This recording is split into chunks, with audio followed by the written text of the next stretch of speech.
Dans le prochain épisode de Demain nous appartient. Tandis que Rebecca fait des révélations, Benjamin part pour une mission humanitaire. Nor et Gabriel laissent quant à eux Soraya à la porte. Attention, les paragraphes qui suivent contiennent des spoilers sur l'épisode de Demain nous appartient diffusé demain soir sur TF1. Si vous ne voulez rien savoir, ne lisez pas ce qui suit. Vendredi 19 novembre dans Demain nous appartient. Rebecca fait des révélations. Raphaël rentre au petit matin pour le plus grand bonheur de ses filles qui se sont beaucoup inquiétées. Après s'être excusée, l'avocate prétend avoir travaillé tard et s'être endormie au bureau. Cependant, Rebecca peine à la croire et la soupçonne de s'être remise à boire. Raphaël avoue alors qu'elle ne se souvient plus de ce qu'il s'est passé la veille au soir et ce matin. Et d'ajouter qu'elle a eu la peur de sa vie en se réveillant dans sa voiture presque prête à tomber dans l'eau. Certaine que sa fille a été droguée, Rebecca l'enjoint à aller voir un médecin mais leur discussion est interrompue par un nouvel appel anonyme. Même si elle trouve cela étrange, Rebecca pense toutefois savoir de qui il s'agit.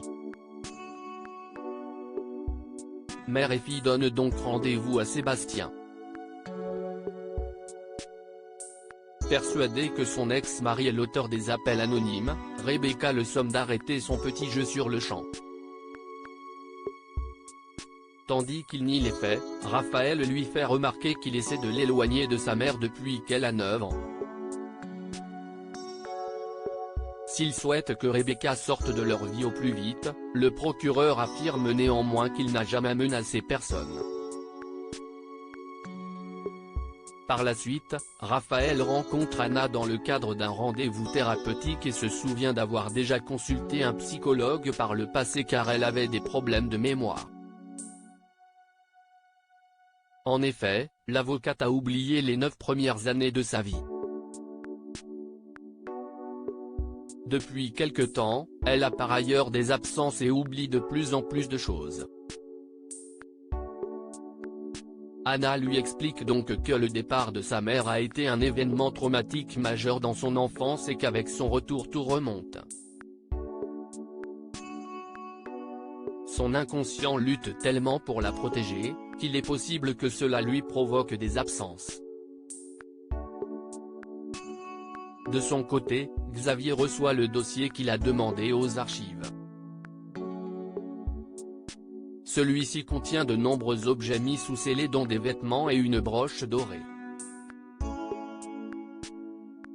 En rentrant chez lui, Xavier est en pleurs et raconte à Chloé que la vieille affaire qui refait surface concerne son père, Daniel Meffre.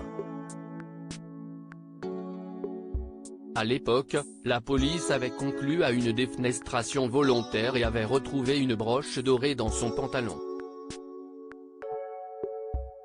Un bijou familial que la mère de Xavier portait parfois. Et il s'avère que Rebecca porte la même broche sur la photo découverte dans l'appartement d'Eric. Sur les conseils de sa compagne, Xavier rencontre Rebecca pour obtenir des réponses. Elle tente d'abord d'esquiver le sujet mais révèle finalement que son père la lui avait offerte lors d'une brève histoire qu'ils ont eue. À l'époque, le couple Meffre était en plein divorce et Daniel allait très mal. Ils se sont donc rapprochés car ils avaient besoin l'un de l'autre. La veille de sa mort, Rebecca lui a donné rendez-vous pour mettre un terme à leur relation car elle voulait sauver son mariage. C'est à ce moment-là qu'elle lui a rendu le bijou. En apprenant la mort de son amant, Rebecca s'est sentie terriblement coupable et a décidé de fuir en Argentine. Quand Xavier demande si Sébastien était au courant, Rebecca assure qu'il n'a jamais rien su puis lui fait promettre de ne rien dire à sa fille. En fin de journée, Raphaël se rend à l'hôpital pour récupérer ses analyses qui indiquent qu'elle n'a pas été droguée. Non loin de là, Xavier est avec Damien à la PTS. Comme il est au courant qu'il faisait des striptease au Spoon en tenue de policier, le procureur promet de passer l'éponge à condition qu'il procède à des analyses complètes sur les vêtements que son père portait le jour de sa mort. Il lance ensuite d'un ton formel que personne ne doit être au courant de ce travail hors procédure. En effet, Xavier est convaincu que son père a été tué et a bien l'intention de retrouver le meurtrier.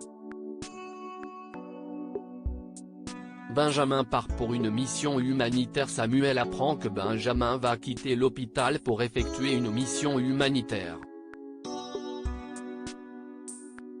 Autant dire qu'il jubile et peine à cacher sa joie. Lorsqu'il croise Victoire, le médecin lui fait croire qu'il est heureux de sa relation avec Benjamin et qu'il souhaite même être le parrain de leur premier enfant. Victoire, qui n'est pas dupe, comprend rapidement que son collègue se moque d'elle. Plus tard, Victoire invite Benjamin à partir en Espagne pour un week-end romantique en décembre. Malheureusement, il ne sera pas là puisqu'il a accepté une mission humanitaire de 2 mois et qu'il s'envole pour Madagascar le lendemain. Comme elle le prend mal, Benjamin garantit que cela ne change absolument rien à ses sentiments pour elle. D'ailleurs, il espère qu'en revenant, ils pourront reprendre leur histoire si elle est encore libre. Blessée, Victoire rétorque qu'elle a toujours été libre, aujourd'hui plus que jamais. Pendant ce temps, Samuel confie à William qu'il s'est planté avec Victoire. S'il se réjouit d'avoir désormais le champ libre, il espère aussi pouvoir faire comprendre à sa collègue qu'il sera toujours là pour elle. En fin de journée, Georges rend visite à Victoire en prétextant vouloir récupérer un couteau à huître. Il en profite alors pour lui dire qu'il a rencontré une fille super sympa. En découvrant qu'elle n'est plus avec Benjamin, il propose sans hésiter d'annuler sa soirée pour rester avec elle. Victoire décline et certifie que tout va bien. Nord et Gabriel laissent Soraya à la porte. Gabriel a révisé toute la nuit avec Soraya et se réveille en retard pour aller travailler.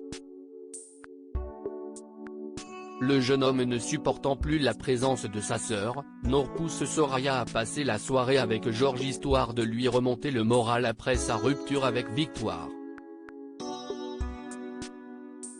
Sur place, le policier est absent mais Mona l'invite à rester pour faire une partie de Scrabble, ce qu'elle décline. En parallèle, Nord et Gabriel profitent d'être seuls pour reprendre là où ils se sont arrêtés. Tandis qu'ils s'embrassent, Soraya frappe à la porte car elle a oublié ses clés. Nord et Gabriel décident alors de ne pas répondre et d'éteindre leur téléphone pour partager un moment d'intimité.